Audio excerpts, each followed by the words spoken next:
ठंड में ना नहाने वाली जेठानी। सर्दी शुरू हो चुकी थी।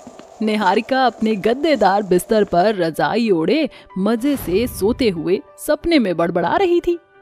नहीं नहीं, ऐसा गजब मत करो, मुझे बर्फ के दरिया में मत डालो, बचाओ बचाओ। ऐसा बोलते हुए निहारिका बड़ी झुंझलाहट के साथ जाग उठती है और गहरी सांस भरती हुई बोलती है, हाँ, शुक्र है ये सपना था। निहारिका खुद को दिलासा दे रही थी, तभी दरवाजे से उसकी देवरानी अंदर दस्तक देती है। जेठानी जी, अरे सोने के साथ कान क्या कोल्हापुर कुरियर कर देती हैं? सासू माँ आग बबूला हुई बैठी हैं, आपको बुला रही हैं, जल्दी से नहा धोकर नीचे आ जाओ। मीनल अपनी जेठानी को सास की बात बताकर चली जाती है। वहीं दूसरी ओर जेठानी सर खुजाते हुए बोलती है, ओ गॉड, पता नहीं भगवान ने सास नाम की बला बनाई ही क्यों है, जल्दी से नहा लेती हूँ। निहारिका झटपट से बाथरूम में घुस जाती है, मगर जैसे ही नल के ठंडे पानी का छींटा उसके हाथ पैरों पर पड़ता है तो वह ठंड के मारे दांत किटकिटाती हुई कहती है, इस ठंडे पानी की बूंदें तो बर्फ के गोले जैसी गारे बरसा रही हैं। सर्दियां शुरू हो गई हैं, अब तुझे नहाना बंद कर देना चाहिए निहारिका। निहारिका का सर्दियों में ना नहाना कोई नई बात नहीं थी। वह नवंबर से फरवरी तक पानी के फव्वारे से भागती फिरती थी और उसकी सास को इस बात की कानों कान भनक नहीं होती। मगर क्या है, इस साल भी निहारिका की ठंड में ना नहाने की बुरी लत बनी रहेगी या सच से पर्दा उठ जाएगा। कुछ देर के बाद निहारिका नीचे आती है, तभी मीनल बोलती है, अरे जेठानी जी, अभी 5 मिनट पहले तो आप पलंग पर थी और इतनी जल्दी नहा धोकर नीचे भी चली आई। ठंडे पानी से नहाई हैं क्या आप?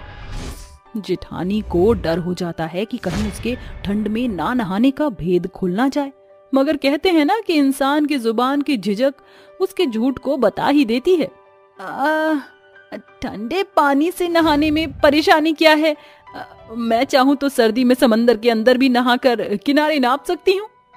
अरे समुंदर में नहाना क्यों बहू, तेरा बस चले तू हवा से बातें करते हुए 7 समंदर पार भी पहुँच जाएगी। आई बड़ी अफलातून की औलाद, अब नहा धो लिया है तो जाकर भगवान को भोग लगा दे।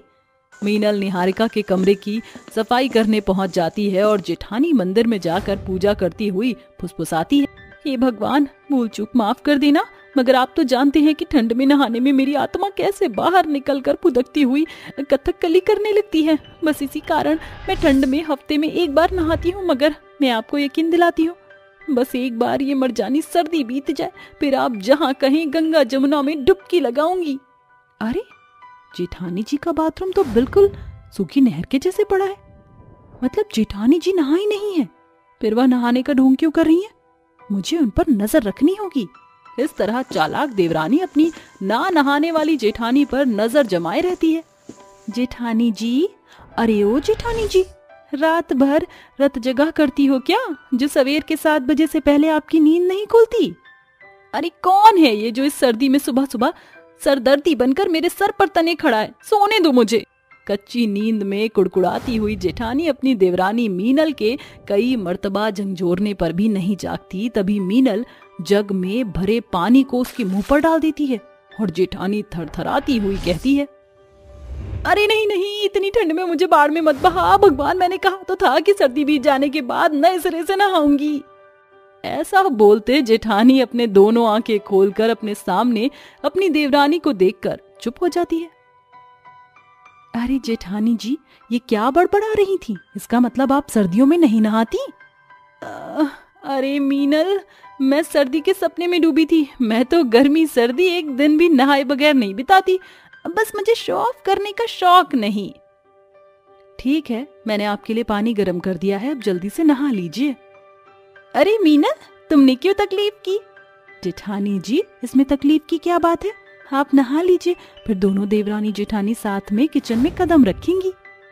निहारिका पानी लेकर बाथरूम में घुस जाती है और बोलती है, लगता है मेरी चालाक देवरानी को मेरे ना नहाने पर शक हो गया है, मगर मुझ जेठानी के पास हर जोड़ का तोड़ है। मेरे शरीर की सफाई तो ठंड में होने से रही, मगर इस पानी से बाथरूम के फर्श की धुलाई जरूर होगी।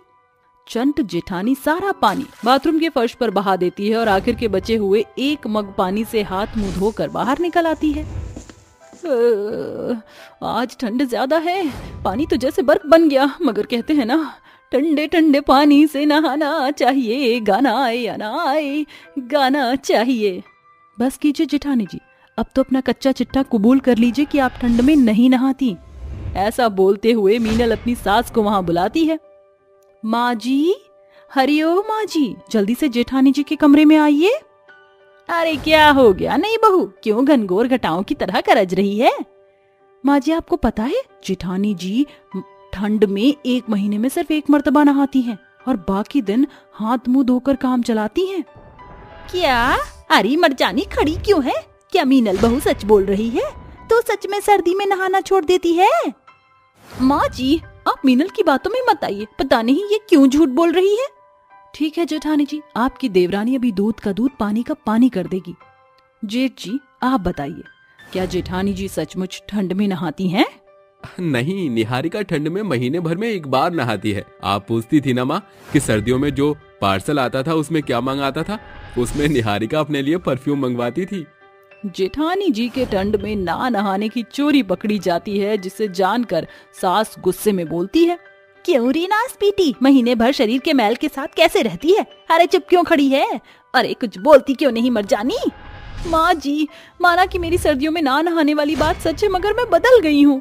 कसम से हर साल मैं नवंबर के बाद नहाना छोड़ देती थी, मगर इस साल एक भी दिन खाली नहीं गया जब मैं नहा ही ना हूँ। देखिए ठंडे पानी से नहाने के कारण मैं कैसे ठिठुर रही हूँ। सास जेठानी की चिकनी चुपड़ी बातों में आकर उसे नहाया हुआ घोषित कर देती है। जेठानी टशन भरी आंखों से देवरानी को देखती हुई कहती है, देखा मेरी प्यारी देवरानी, तुम्हारी दांव मेरे झूठ के आगे फीकी पड़ गई। तुम चाहे 7 जन्म ले लो, मगर अपनी जेठानी के ना नहाने का सच सासू माँ के आगे साबित नहीं कर सकोगी। देवरानी और सास बाहर आकर आपस में फुसफुसाने लगती हैं। अरे छोटी बहू, तू बिना सबूत के अपनी जेठानी को ना नहाने के लिए करार देकर खामखा कटघरे में खड़ा कर रही है। माँ जी आप जेठानी जी के बिजली के जैसे ठंड से थिरकने पर मत जाइए, बस मेरा साथ दीजिए, सच आपके सामने आ जाएगा। सास देवरानी के अगले दांव में हुक्म का इक्का बन जाती है और सास चिल्लाती हुई सभी को नीचे बुलाती है। जेठानी फुसफुसाते हुए वहां आती है। उफ, ये माँ जी मंडोला चुड़ैल के जैसे क्यों चीख रही हैं? हाय, ये सौतन सर्दी ने गर्दिश मचा रखी है। अरे माँ जी ये बैग किसके हैं? घर में कोई आया है क्या? अरे नहीं बहू, आज हम सभी गंगा नहाने जा रहे हैं। क्या हुआ जेठानी जी, गंगा नहाने के नाम से आपके चेहरे की हवाइयाँ क्यों उड़ गईं? ठंडे पानी के डर से कलेजा तो नहीं पुदक रहा? मैं भला क्यों डरने लगी? मगर माँ जी आपने सुना नहीं है क्या, मन चंगा तो कटौती में गंगा। जेठानी के लाख जतन के बाद भी सास अपनी बात पर टिकी रहती है। ठंड में नहाने के डर से जेठानी हाथ मलते हुए मन में बोलती है, ये माँ जी तो टस से मस नहीं हो रही हैं। इस सर्द भरे मौसम में ठंडे ठंडे हवा में गंगा में नहाकर अपनी कुल्फी जमाने से बेहतर है मुंह खोल और सच बोल। क्या हुआ जेठानी जी, आप मन में नहाने को लेकर नाप जोक कर रही हैं क्या? माँ जी हाँ, मीनल ने सच कहा है, मैं सर्दी में नहीं नहाती थी, मगर अब मैं निष्दिन नहाऊंगी, गंगा जमुना सरस्वती की सौगंध। ऐसा बोलकर जेठानी ठंड में नहाने के लिए बाथरूम में घुस जाती है और सभी ठहाके मारकर जोर से हंस पड़ते हैं। देखो अनीता, तुम गांव जा रही हो, ऐसे कपड़े पहनकर जाओगी तो सब लोग क्या सोचेंगे तुम्हारे बारे में? ओहो, आप ऐसा क्यों सोचते हो? जब मैं गांव जाऊंगी तो सब लोग शहर के रंग ढंग देखकर बहुत खुश होंगे। देखना, ये मेरा आपसे वादा है, वादा। अनीता अमित के साथ छोटे कपड़े पहनकर उसके गांव के लिए निकल पड़ती है। जैसे ही अमित अपने गांव में अनीता को अपने घर पर लेकर जाता है, उसे देखते ही सब लोग हैरान रह जाते हैं। अरे बेटा, ये लड़की कौन है? हाँ, दरअसल माँ आप अंदर चलो, मैं आपको सारी बातें बताता हूँ। तभी दरवाजे पर नंदिनी भी आ जाती है और अमित के साथ अनीता को देखकर हैरान रह जाती है। अजी बड़े दिनों बाद आप वापस घर लौटे हो, और ये लड़की कौन है? लगता है आपकी कोई दोस्त है। ओहो, तुम कितनी भोली हो, भला कोई आदमी अपने घर पर अपनी कोई दोस्त को क्यों लेकर आएगा? मैं उनकी पत्नी हूँ, यानी कि तुम्हारी सौतन। ये सुनते ही नंदिनी की आंखों में आंसू आ जाते हैं, जिसके बाद वो अपनी पत्नी नंदिनी और अपनी माँ को उनके कमरे में ले जाता है और उन्हें समझाता है। देखो माँ, मैं जानता हूँ कि मुझे ऐसा नहीं करना चाहिए था, लेकिन आपने मेरी मर्जी के खिलाफ जाकर मेरी शादी नंदिनी से करवा दी थी। लेकिन नंदिनी मेरा बहुत ख्याल भी रखती है और मैं उसको हमेशा अपने साथ ही रखूंगा। लेकिन मैं अनीता से प्यार करता हूँ और मैं उसको नहीं छोड़ सकता। मेरी उससे बहुत पहले ही शादी हो चुकी है। हे भगवान, बेटा ये तूने क्या किया? अब गांव के लोग हमारे बारे में क्या सोचेंगे? अरे थोड़ी तो हमारी इज्जत का ख्याल रखता। नहीं माँ जी, आप इन्हें कुछ मत कहिए। इन्होंने जो किया सही किया, और फिर इन्होंने मुझे छोड़ा तो नहीं। मैं इसी घर में इनके साथ रहना चाहती हूँ। मैं कहीं नहीं जाऊंगी, और मैं अपनी सौतन के साथ भी अच्छे से रहूंगी। ऐसा कहकर नंदिनी अमित की बातों को समझ जाती है, जिसके बाद में अपने कमरे में वो चली जाती है। देखते ही देखते अमित अपनी दोनों पत्नियों के साथ एक ही घर में रहने लगता है। एक दिन अनीता अपनी सौतन नंदिनी से कहती है, अरे यहाँ पर कोई स्विमिंग पूल नहीं है क्या? मुझे खुले में नहाने की आदत है। यहाँ पर तो कोई स्विमिंग पूल है ही नहीं। दीदी, यहाँ पर स्विमिंग पूल मिलना तो बहुत मुश्किल है, लेकिन हाँ, यहाँ पर एक नदी है जहाँ पर आप नहा सकती हो, लेकिन वहाँ जाना मना है। सुना है वहाँ से कई आदमी गुजरते हैं, इसलिए कोई भी औरत वहाँ जाकर नहीं नहाती। ओहो, ये सारी बातें तो बेकार की हैं। भला कोई हमें नहाते हुए कैसे देख लेगा? तुम मुझे उस नदी के पास लेकर चलो। अनीता के कई बार कहने के बाद नंदिनी उसे नदी के पास ले जाती है, जहाँ वो नदी का पानी देखकर बहुत खुश होती है। अरे वाह, ये तो बहुत खूबसूरत है। यहाँ पर नहाने का तो मजा ही अलग होगा। अनीता फटाफट अपने कपड़े उतारकर नदी में जाकर नहाने लगती है। ये सब देखकर नंदिनी उससे कहती है, अरे दीदी, जल्दी से यहाँ से बाहर निकल आओ, नहीं तो कोई मर्द जात आ जाएगा और आपको देख लेगा। अनीता दिल भर के नदी के अंदर नहाती रहती है। उसे किसी भी चीज की परवाह नहीं होती। दूसरी तरफ नंदिनी अनीता को देख देख कर बहुत ज्यादा घबराने लगती है और उसे कुछ भी समझ नहीं आता। ओहो, अब मैं क्या करूं? अनीता दीदी तो बाहर निकलना ही नहीं चाह रही हैं। हे भगवान, आज कोई हमें देखने वाले, मुझे ही पहरेदारी पर खड़े होना होगा। नंदिनी यहाँ से वहाँ देखने लगती है, लेकिन कोई भी नहीं आता। जिसके कुछ ही देर बाद अनीता अच्छे से नहाकर बाहर आती है और कपड़े पहन लेती है। अरे वाह, कितना मजा आया। मुझे तो बहुत अच्छा लगा ऐसे नहाकर। अब से मैं रोज यहाँ पर नहाने आया करूंगी। और एक काम करना, तुम भी मेरे साथ नहाना, तुम्हें भी बहुत मजा आएगा। अगर अमित जी को इस सब के बारे में पता चल गया तो वो बहुत ज्यादा गुस्सा होंगे। आप जल्दी से घर चलिए। नंदिनी अनीता को वापस घर ले आती है, जिसके बाद वो अपनी सास को नदी में नहाने के बारे में बताती है। अरे माँ जी, मैं तो कहती हूँ आप भी नदी में नहाना चलना हमारे साथ, बहुत मजा आता है। अरे बहू, तू कहीं पागल तो नहीं हो गई है? तुझे पता भी है वहाँ से कितने मर्द निकलते हैं, और वो भी गांव के। अरे गांव के किसी आदमी ने तुझे ऐसे नहाते हुए देख लिया तो पूरे गांव में हमारी कितनी बदनामी हो जाएगी। जरा इसके बारे में तो सोच। आप दोनों ऐसा क्यों सोचती हो? शहर में सभी औरत और मर्द एक साथ एक ही स्विमिंग पूल में नहाते हैं। वहाँ तो किसी को कोई परेशानी नहीं होती। फिर यहाँ गाँव में लोग इतना क्यों सोचते हैं? मेरी बात मानो, अगर आपको भी मजे से नहाना है तो कल मेरे साथ जरूर चलना। ऐसा कहकर अनीता अपने काम में लग जाती है। देखते ही देखते शाम होने लगती है। शाम को सारे काम खत्म करने के बाद अनीता नदी में नहाने की सारी बातें नंदिनी को बताती है, जिसे सुनकर नंदिनी को भी बहुत अच्छा लगता है। ठीक है दीदी, कल जब आप नदी में नहाने के लिए जाओगी तो मैं भी तुम्हारे साथ जरूर चलूंगी, और मैं भी देखूंगी कि आखिर नदी में नहाने से ऐसे कौन से मजे आते हैं। अगले दिन जैसे ही सवेरा होता है, नंदिनी और अनीता दोनों सौतन मिलकर अपने घर के सभी कामों को निपटा लेते हैं। जिसके बाद नंदिनी और अनीता दोनों मिलकर नदी के पास जाती हैं और वहां जाकर नहाने लगती हैं। अरे वाह दीदी, आप तो सच कह रही थी। यहाँ नहाने में तो और भी ज्यादा मजा आ रहा है। अब तो मैं रोज यहाँ पर ही नहाऊंगी। दोनों सौतनें मिलकर नदी में खूब मजे से नहा रही होती है कि तभी वहाँ पर कौशल्या भी आ जाती है और उन्हें नहाते हुए देख उनसे कहती है, अरे तुम दोनों यहाँ पर नहा रही हो, तुम्हें तो हमारी जरा भी इज्जत का ख्याल नहीं। तुम दोनों ऐसा कैसे कर सकती हो? अरे माँ जी, आप भी एक दिन के लिए अपनी इज्जत को भूल जाइए और यहाँ हमारे साथ मजे से नहा लीजिए। अनीता और नंदिनी कौशल्या को बहुत समझाती है, जिसके बाद में दोनों मिलकर अपनी सास को भी नदी में नहाने के लिए ले आती है। जिसके बाद वो तीनों मिलकर नदी में नहाने लगती हैं कि तभी गांव के कुछ लड़के वहां से गुजर रहे होते हैं। अरे ये लड़कियों की आवाज कहाँ से आ रही है? मुझे लगता है नदी के किनारे से ही कहीं से आ रही है। अरे वाह, आज तो लगता है बवाल हो ही गया, कोई चिड़िया नदी में नहा रही है।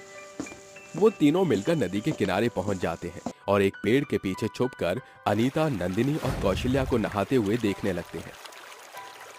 अरे देखो, अरे उसे देखो, उसे देखो तो सही, कितने छोटे छोटे कपड़े पहने हैं, कितनी खूबसूरत लग रही है। मेरा तो मन कर रहा है कि इसकी वीडियो बना लूं। ऐसा कहकर प्रमोद अपने फोन में वीडियो बनाना शुरू कर देता है। देखते ही देखते तीनों ही एक साथ मिलकर वीडियो बनाना शुरू कर देते हैं।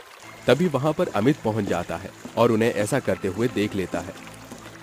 तुम लोगों की इतनी हिम्मत कि तुम लोग लड़कियों के नहाते हुए फोटो और वीडियो बनाओगे? अभी रुको, मैं तुम तीनों को अभी बताता हूँ। अमित पास में पड़ा एक डंडा उठाता है और उन तीनों की खूब पिटाई करता है, जिसके बाद वो तीनों अमित से अपनी गलती की माफी मांगते हैं। अरे मुझे माफ कर दीजिए, मुझसे बहुत बड़ी गलती हो गई, आज के बाद मैं कभी नहीं करूंगा। अरे करना तो दूर, आज के बाद हम यहाँ पर कहीं दिखाई भी नहीं देंगे। वो तीनों वहां से चले जाते हैं, जिसके बाद अमित वापस घर लौट आता है और अपनी दोनों पत्नियों और अपनी माँ के आने का इंतजार करता है। जैसे वे तीनों नदी से नहाकर आ जाती हैं, वो उनसे कहता है, आज जो हुआ है वो बहुत गलत हुआ है। अगर आइंदा मैंने तुम तीनों में से किसी को भी नदी में नहाते हुए देख लिया तो मुझसे बुरा कोई नहीं होगा। मुझे माफ कर दीजिए, आज के बाद मैं कभी भी नदी में ना खुद जाऊंगी और ना ही इन दोनों को लेकर जाऊंगी। उस दिन के बाद से अनीता को अपनी गलती का सबक मिल जाता है और वो नदी में नहाना छोड़ देती है। उस गरीब मजबूर माँ का नाम सीता था। वो अपनी 5 बेटियों मनोरमा, रानी, छवि, सुमन और कावेरी के साथ रामपुर के एक कच्चे घर में बड़ी ही गरीबी में दिन काट रही थी। चुप हो जा मेरी बेटी। हे भगवान, अब मैं क्या करूं? छवि क्यों रो रही है? क्या उसे भी हम चारों बहनों की तरह भूख लगी है? हाँ रानी बेटा। छवि मेरी छोटी बहन, चुप हो जा। बाबूजी तेरे लिए दूध और हमारे लिए खाना लेकर आते ही होंगे। 5 साल की नासमझ रानी अपनी 6 महीने की दुधमुही बहन को सहलाते हुए दिलासा दे रही थी। वहीं सीता एकदम दरवाजे पर नजरें बिछाए अपने पति के घर लौटने की बाट जो रही थी। तन पर सूती की साड़ी और कलाई में चमकी हुई बेरंग पुरानी चूड़ी टूटने की हालत में थी। ना जाने रंजीत को राशन लेकर आने में और कितनी देर लगेगी। हे भगवान, ये कैसा दिन दिखा रहा है तू मुझ बदनसीब माँ को। मेरी 5 बच्चियां भूख से बिलबिला रही है और मैं उन्हें एक दाना भी नहीं खिला सकती। सीता अपने मन से सवाल जवाब ही कर रही थी कि अचानक उसका पति रंजीत एक नए चेहरे के साथ घर में चला आता है। रंजीत, ये औरत कौन है? पिताजी, आप हमारे खाने के लिए कुछ नहीं लाए हो क्या? दूर हटो कमबख्तो। अरे पिताजी क्या गुड़पट्टी है जो मक्खी की तरह चिपकने चली आई? ओहो रंजीत, चुप कराओ इन चारों को। इनकी किचकिच से मेरे कानों से खून निकल रहा है। रंजीत, तुम्हारे सामने एक अनजान औरत हमारी बेटियों को भला बुरा सुना रही है और तुम बुत बने खड़े हो। सुरेखा अनजान नहीं बल्कि मेरी जान है, मेरी गुल बदन जाने बहार है, मेरी नई पत्नी है। ये सुनकर उस गरीब माँ के मन पर जैसे जोरों की बिजली आ गिरी हो। क्या तुमने दूसरी शादी कर ली? एक बार भी हमारी बेटियों के बारे में नहीं सोचा? सारे फसाद की जड़ ये 5 सितारा ही हैं। अब मैं और इन बलाओं का बोझ नहीं उठा सकता। उठाओ इन्हें और दफा हो जाओ। वैसे भी 5-5 बेटियों को जन्म देकर भरी जवानी में तुम्हारा हाल बैंगन के भरते जैसा बन गया है। अरे मैं 5-5 बेटियों के साथ कहाँ जाऊंगी? जहन्नुम में जाओ या डूब मरो इनके साथ। सुरेखा सीता को उसकी 5 बेटियों के साथ सर्द भरी रात में घर से निकाल देती है। उस रात गरीब सीता दोहरे दुख से गुजरती हुई अपनी बेटियों के साथ चली जा रही थी। माँ, मुझसे और नहीं चला जाएगा, मेरे पैरों में दर्द हो रहा है। माँ, बहुत जोरों की भूख लगी है। सुमन 5 बहनों में सबसे बड़ी थी, मगर भूख तो सभी के एक बराबर होती है।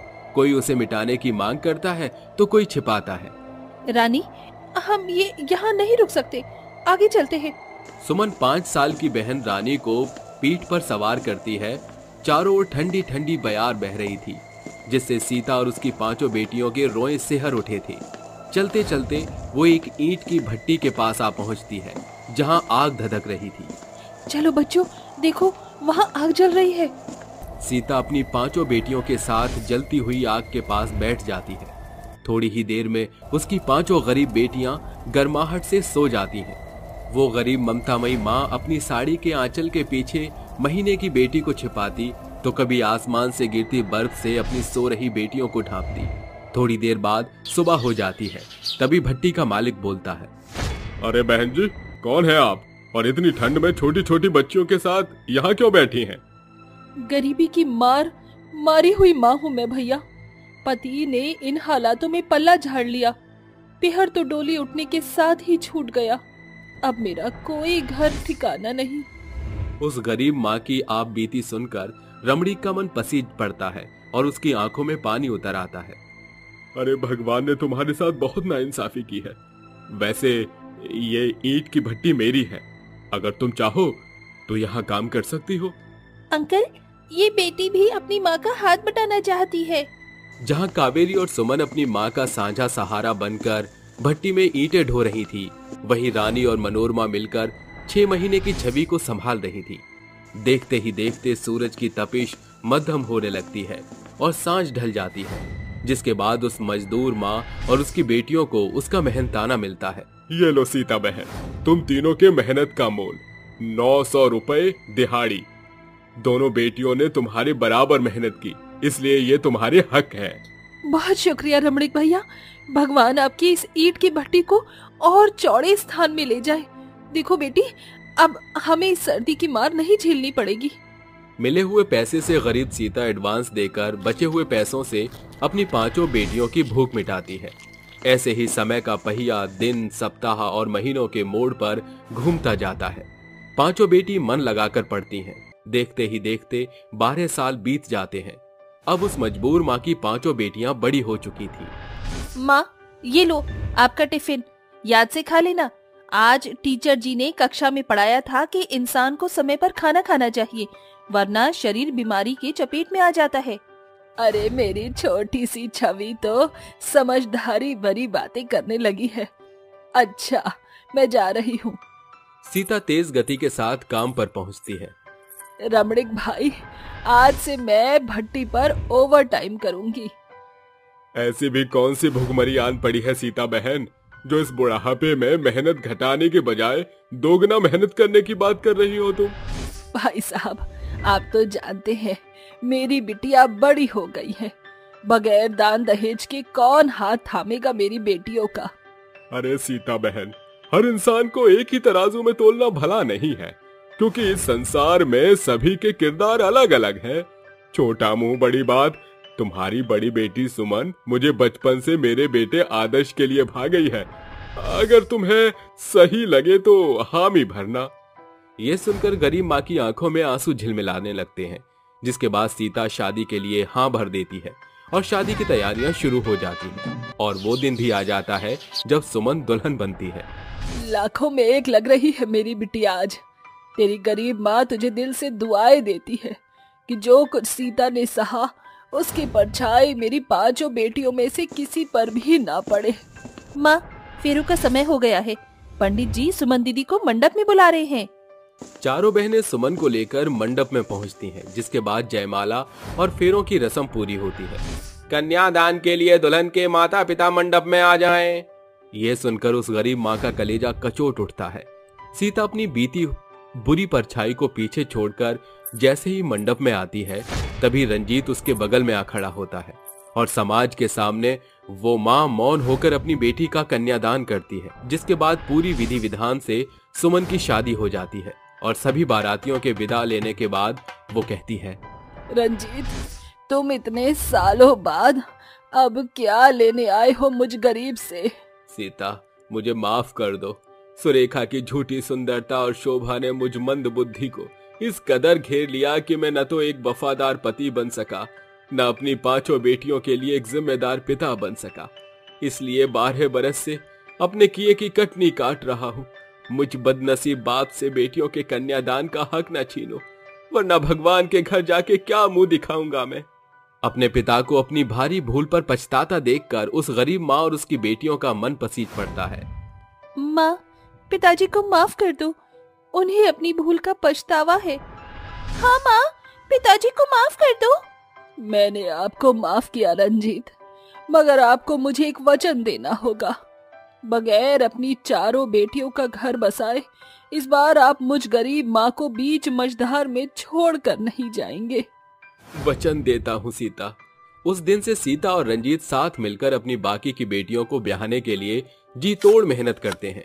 एक बार फिर दिन, हफ्ते और महीनों के मोड़ पर बढ़ते जाते हैं और कावेरी, मनोरमा और रानी की भी शादी हो जाती है। देखो रंजीत, आज हमारी तीनों सोन चिड़िया भी अपने ससुराल चली गई। हाँ सीता, हम मियाँ बीवी ने मगन होकर इस कदर मेहनत की कि पता ही नहीं चला कि 5 साल बीत गए। आज वो भी अपने घर चली गई। अब बस अपनी 5वीं बेटी के हाथ पीले करने हैं। माँ, पिताजी, आपकी छवि आप दोनों को छोड़कर नहीं जाएगी। ये सोन चिड़ैया अपने मायके में ही कुछ दिन और चहकना चाहती है। अपनी 5वीं बेटी की ये अभिलाषा सुनकर उस गरीब माँ पिता का दिल भर आता है। इस तरह वो 5वीं बेटी अंत के दिनों में अपने गरीब माँ बाप की सेवा भाव करती है, मायके की मिट्टी में मधुरमय दिन बिताती है। सैकड़ों दुखों के पहाड़ टूटने पर भी उस गरीब माँ के कदम न तो कभी डगमगाए, न वो अपनी मंजिल से डावाडोल हुई। उस गरीब माँ की तुलना उस मेहंदी के बूटे से तनिक भी कम नहीं, जो जीवन भर खुद पिस कर अपनी लाली से सूनी हथेलियों को सजाती है। ये कहानी है जयपुर के एक छोटे से टुकड़ी की, जहां आज भी बेटियों के हाथ से कलम छीनकर कच्ची उम्र में उन्हें बाल विवाह के बंधन में बांध दिया जाता है। रुक्मणी का जीवन भी बरसों पहले इस बाल विवाह के आग में झुलस गया था, जब उसकी शादी अपने से दोहरे उम्र के रमणीक से हुई थी। रुक्मणी, अरे ओ रुक्मणी, अरे नाच पीटी कठे मर गई। जी माँ जी साहब, बुलाया आपने? हायरी बिंदनी, तू तैयार ना हुई? आज हमें थारे चारों देवर के लिए रिश्ता देखने जाना है। बस आई माँ साहब। शीशे के सामने रुक्मणी तैयार होने लगती है और उसकी आंखों से बहता काजल चेहरे पर उमड़ पड़ता है और वो कहती है, मेरी समझ में नहीं आ रहा कि मैं क्या करूं जिससे उन चारों मासूम बच्चियों का जीवन इस बाल विवाह की आग में झुलसने से बच जाए। रुक्मणी सोच रही होती है कि सास एक बार फिर गर्दिश से चिल्लाती है, अरे कठे रह गई, लीपा पोती हुई ना थारी बींदनी। रुक्मणी अपने आंसू पोंछ सास के साथ लड़की वालों के घर आती है, जहां फूस के घर के बाहर खड़ा गरीब दामोदर उन्हें अंदर बुलाता है। पधारो सा, बड़ी देर लगा दी। इब के करे, थारे गांव के ऊबर खबर कच्ची सड़कों पर हमारी गाड़ी धीमी चल रही थी, वरना सीधी सड़क पे ते फरारी के जैसे भागे से हमारी बुलेरो। सांवरी की खड़ी बोली से उसका रईसी भरा रुझान साफ तौर से झलक रहा था। चारों बहनें चाय नाश्ता लेकर बाहर आती हैं। देखिए बहन जी, ये है मेरी चारों बेटी, फूली, देविका, चंदा और रज्जो लाडो। प्रणाम करो ये थारी होने वाली सास से। चारों छोटी बहन उन्हें प्रणाम करती है। बिटिया तो थारी चारों चोखा सौदा से, मन्ने रिश्ता मंजूर से। इबते ये चारों ही बनेगी हमारी रुक्मणी की देवरानी। अच्छा, इजाजत दीजिए, घनी तैयारी करनी है। इतने के बाद रुक्मणी और सांवरी बाहर आते हैं।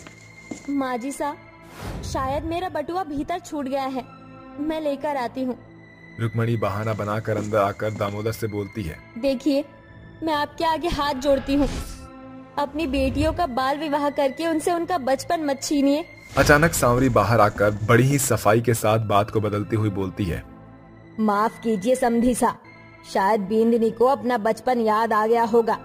अच्छा, चलते हैं। सांवरी रुक्मणी की बाह खींचकर उसे गाड़ी में बिठाकर घर ले आती है। अरे बींदनी, तने तो खुश होना चाहिए, तो तने चूल्हा चौका ना करना पड़ेगा। मगर माँ जी, मेरे चारों देवर उन मासूम बहनों के कच्ची उम्र से दोहरे उम्र के हैं, ये मेल सही नहीं। बस बींदनी, जब तक थारी चारों देवरानियां इस घर में दुल्हन बनकर नहीं आ जाती, तू इस कमरे के भीतर ही बंद रहेगी।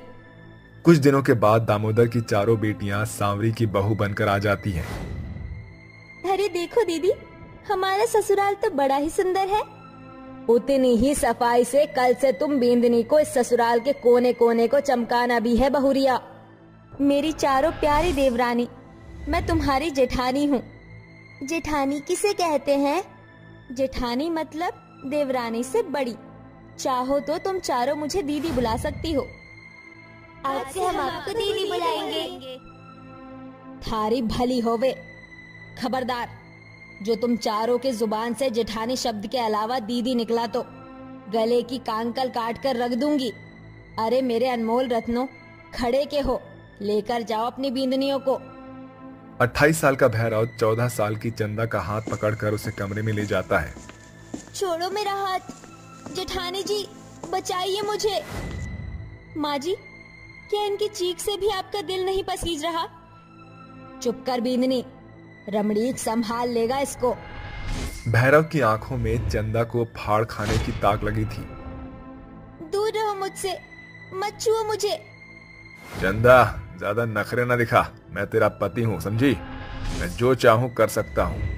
इस तरह बाल विवाह की आड़ में उस रात बेरहमी के साथ 4 मासूम बहनों की जिंदगी रौंद दी जाती है और उनकी जेठानी फपक फपक कर रोते हुए कहती है, लानत है मुझ जैसी जेठानी पर, जो अपने चारों मासूम देवरानी को दरिंदगी से बचा न सकी।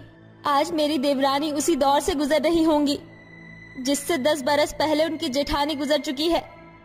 अगली सुबह होते ही चारों देवरानी कहती हैं, जेठानी जी, हम चारों अपने पीहर से सामान की जो पोटली लाई थी वो कहाँ है? चंबल नदी में बहा दी तुम चारों बहन की पोटली। ये सुनकर चारों बहनों की आंखों में आंसू उतर आते हैं कि 10 साल की देविका दहकती हुई कहती है, आपने हमारी पोटली पानी में बहा दी, उसमें हमारी कलम कॉपी थी, अब हम कैसे पढ़ेंगी? थारी भली होवे, अरे पढ़ लिख कर कौन सी 4 मीनार की चढ़ाई चढ़ जाओगी? तुम चारों अब कलम कॉपी का ख्याल मन से निकालो और अपनी जेठानी से करछी चमचा चलाना सीखो, नाते तुम चारों बींदनी की चिता बना दूंगी। सांवरी चारों बहनों पर ससुराल की जिम्मेदारी थोप कर चली जाती है। अपनी चारों कच्ची उम्र की देवरानी को कुड़ते देखकर उसकी जेठानी फुसफुसाते हुए बोलती है, मेरी प्यारी देवरानियों, तुम चारों चिंता मत करो, तुम्हारी ये जेठानी तुम्हारी पढ़ाई पर पाबंदी नहीं लगने देगी। जो जीवन तुम्हारी जेठानी को जीना पड़ा वो तुम्हें नहीं जीने दूंगी। रुक्मणी ने जोड़े हुए पैसों से अपनी चारों देवरानी के पढ़ने के लिए कॉपी किताब खरीद कर लाती है। दिन गुजर रहे थे, चारों देवरानी अपनी जेठानी के साथ पूरी तरह से घुल मिल चुकी थी, मगर उनकी ये खुशी उनकी सास सांवरी के मन में फांस की तरह चुभ रही थी। माजरा केस है, आजकल इन देवरानी जेठानी में घना भाईचारा दिखे से। सांवरी उन सभी पर नजर गड़ाए रहने लगी और एक रात चारों देवरानी को पढ़ते हुए धर दबोच लिया। थारी भली होवे, तुम छोरी तो बड़ी चंट चोखी निकली। कठे से आई ये कॉपी कलम, बताओ वरना तुम चारों की चमड़ी उधेड़ दूंगी। ये हमने खुद खरीदी है माजी सा। हाँ माजी सा, रज्जो सच बोल रही है। चारों देवरानी अपनी जेठानी को बचाव में सारा दोष अपने सिर पर ले लेती है, जिसके बाद सांवरी दीवार पर टंगी चाबुक से उन्हें मारती है। आज मैंने तुम चारों के सर पर चढ़े पढ़ाई का भूत ना उतारा, तुम्हारा नाम भी सांवरी नहीं। माजी सा, हमें मत मारिए, हमें छोड़ दीजिए, जेठानी जी, हमें बचाइए। अपनी चारों देवरानियों की दर्द भरी कराह सुन जेठानी दौड़कर उन्हें घेरते हुए कहती है, रुक जाइए माजी सा, क्या बिगाड़ा है इन मासूम बच्चियों ने आपका? अरे ऐसा सुलूक तो कसाई भी जानवरों के साथ नहीं करता, फिर ये तो कच्ची उम्र की ठहरी। आगे से हट जा बींदनी, वरना इन चारों के साथ तेरी चिता भी यही बन जाएगी। अपने सास की ऐसी झुंझलाहट देखकर जेठानी के मुंह पर बरसों से जड़ी चुप्पी टूट जाती है। कहते हैं ना कि जब ज्यादती का दबदबा बढ़ जाए तो मुर्दे भी बोलने पर मजबूर हो जाते हैं। ऐसा ही रुक्मणी के साथ हुआ। ठीक है माँ जी, अब चाहे मुझ जेठानी की जान ही क्यों न चली जाए, मगर अपनी देवरानी की ढाल बनकर खड़ी रहूंगी मैं। ये सुनकर सास उन देवरानी जेठानी को कोठरी में बंद करते हुए कहती है, बड़ा शौक है ना देवरानी जेठानी का रिश्ता निभाने का, अब सरती रहो इस काल कोठरी में, भूखी प्यासी।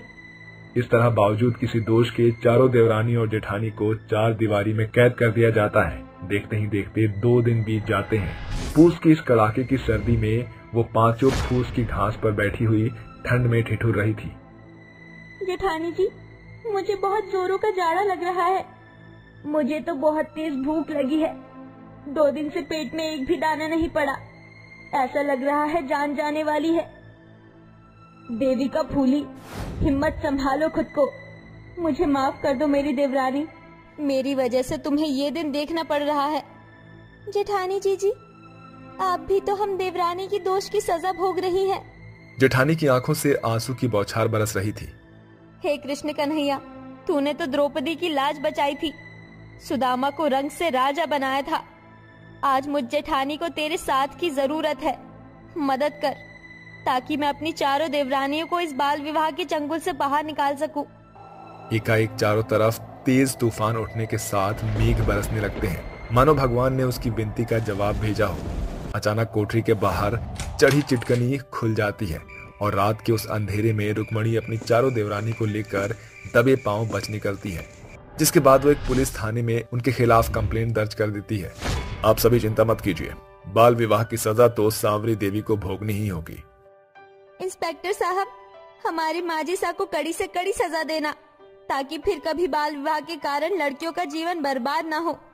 अगली सुबह पुलिस सांवरी और उसके चारों बेटों को बाल विवाह के जुर्म में जेल में डाल देते हैं। उस रात रुक्मणी ने अपनी शादी की आहुति देकर अपने देवरानी को बाल विवाह के आग में जीवन भर झुलसने से बचा लिया। मगर आज भी न जाने कितने घर आंगन की सोन चिड़ैया को बाल विवाह के बंधन में बांधकर उनसे बचपन का आसमान छीन लिया जाता है। मेरी प्यारी बच्ची, अगर तुम मेरे साथ नहीं होती तो आज मेरे पास इतना सब कुछ नहीं होता। आज मेरा जो भी नाम है और सिर्फ तुम्हारी वजह से है।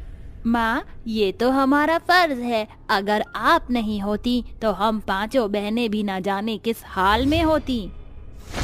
माँ, हमें अफसोस है कि हमारे बीच हमारी प्यारी बहन नहीं रही, पर आप देखना, हम आपको उसकी कोई कमी नहीं होने देंगे, उतना ही प्यार करेंगे। भले ही तुम मेरी चुड़ैल बेटियां हो, पर मुझे इस बात से कोई फर्क नहीं पड़ता। और चिंता मत करो, मैं तुम पांचों को हमेशा ढेर सारा प्यार दूंगी, जितना शायद तुम्हारी सगी माँ भी ना कर पाती। माँ, आप दुनिया की सबसे अच्छी माँ हो। आपने हमें चुड़ैल होने के बाद भी अपनाया। और माँ, ये जो ढाबा है सिर्फ हमारी नहीं, आपकी शान से भी है। आखिर ये औरत पांचों चुड़ैल बच्चियों की माँ कैसे हो सकती थी? और पांचों बेटियां अपनी माँ को किस बात की दुहाई दे रही थी? और वो कौन सी बहन थी जो इनके बीच में अब नहीं थी? पूरी बात क्या है, ये जानने के लिए हमें कुछ समय पीछे जाना होगा, जहां रेशमा का पति दिनेश उसे धक्के मार मार कर घर से बाहर निकाल देता है। रेशमा के हाथ में उसके 1 महीने की बेटी थी। अजी रहम कीजिए, आप ये क्या कर रहे हैं? मैंने कहा था मुझे बेटी नहीं चाहिए, फिर भी तूने मुझे बेटी दी। चली जा यहाँ से, और मुझे तेरे साथ बिल्कुल नहीं रहना। जो मेरा वंश नहीं बढ़ा सकता, उसके लिए मेरे घर में कोई जगह नहीं है। अजी, आप मेरे लिए ना सही अपनी छोटी सी बच्ची पर तो तरस खाइए। इतनी ठंड में मैं उसे कहाँ ले जाऊंगी? उसकी तबीयत खराब हो जाएगी। होने दो, मर भी जाएगी तो मुझे कोई फर्क नहीं पड़ेगा, और मैं दूसरी शादी करूंगा। मेरी जिंदगी में तुम दोनों मनहूस वापस लौटकर कभी मत आना। जाओ यहाँ से।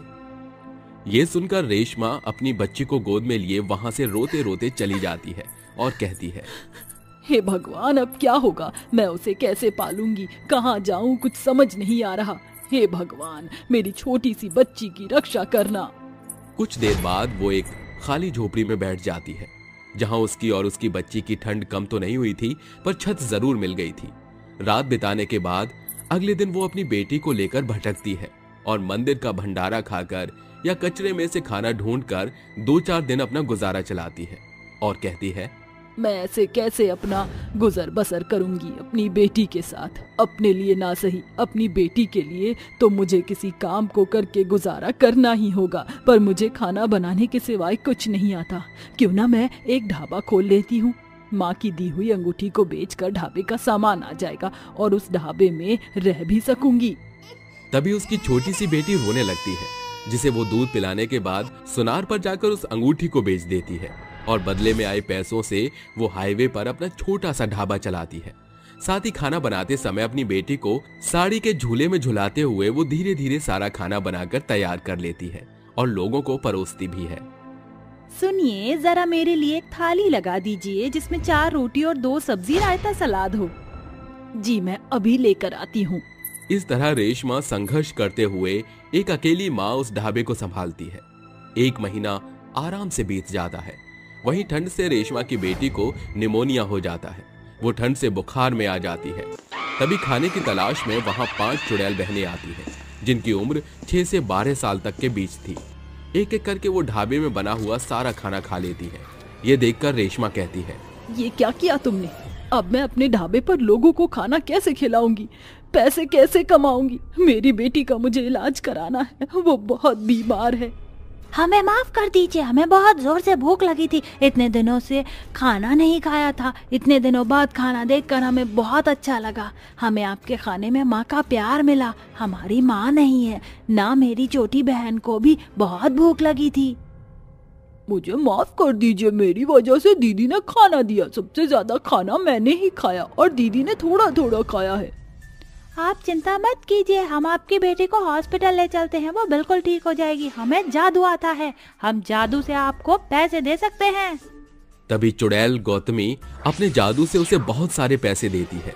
जिसे लेकर रेशमा हॉस्पिटल के दरवाजे तक पहुंचती है कि इतने में उसकी 2 महीने की बेटी मर जाती है, जिसे दफनाने के बाद रेशमा टूट जाती है।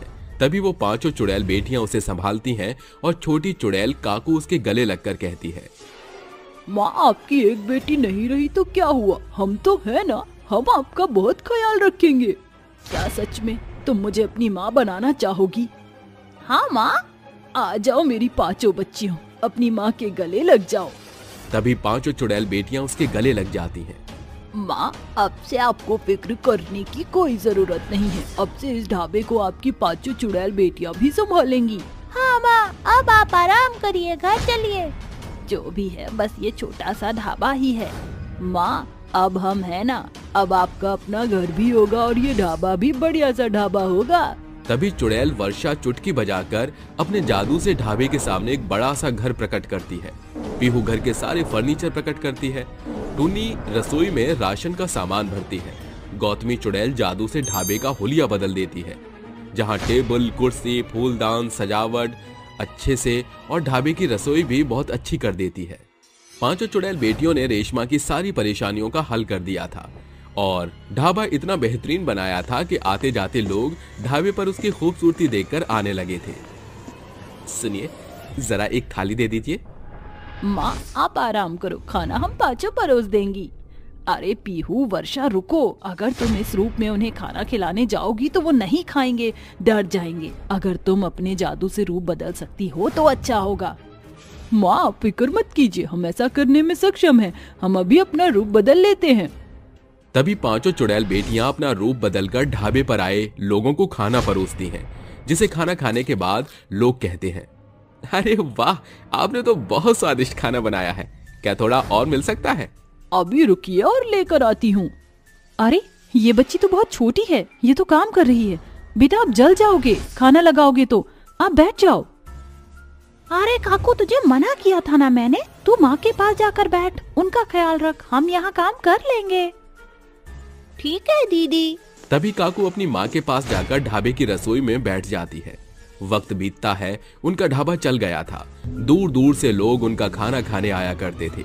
वहीं रेशमा ने अपनी 5 चुड़ैल बेटियों को अपने संस्कार से पाल पोस कर उन्हें बड़ा भी किया और उन्हें खाना बनाना भी सिखाया। बेटियां बड़ी हो जाती हैं। एक दिन पीहू कहती है, माँ अगर आपको बुरा ना लगे तो क्या मैं ये जान सकती हूँ कि आप हमें इस हाल में क्यों मिले और छोटी बीमार क्यों पड़ी थी? आपके साथ कोई और क्यों नहीं है? इतनी गरीब क्यों थी हमारी माँ? हाँ माँ बताइए ना। शायद मेरी किस्मत ही ऐसी थी, तारा पैदा हुई थी तो मेरे पति मुझसे बहुत नाराज थे, जिस कारण। तभी रेशमा एक एक करके अपनी सारी बात 5 बेटियों को बता देती है कि कैसे उसने अकेले गरीबी में संघर्ष किया था। और फिर मुझे तुम प्यारी 5 बेटियां मिली। तुम नहीं होती तो पता नहीं आज मैं कहाँ होती। तुम्हारे कारण ही आज इस ढाबे का नाम रोशन हुआ है। माँ ये तो हमारा फर्ज था, आपने भी तो हमें इतना प्यार किया, इतना ख्याल रखा, किसी चीज की कमी नहीं होने दी और इतने अच्छे संस्कार दिए हमें। माँ हमें इतना प्यार करने के लिए आपको बहुत शुक्रिया। आपने हमें कभी चुड़ैल नहीं समझा। बस बस अब क्या रुलाओगी मुझे? चलो आज मैं तुम्हें अपने हाथ से खाना खिलाती हूँ। इस तरह 5 चुड़ैल बेटियों के सहारे एक गरीब माँ अपना ढाबा चलाकर मशहूर हो जाती है और माँ बेटियां अपनी बसाई दुनिया में एक साथ खुशी खुशी रहने लगती हैं।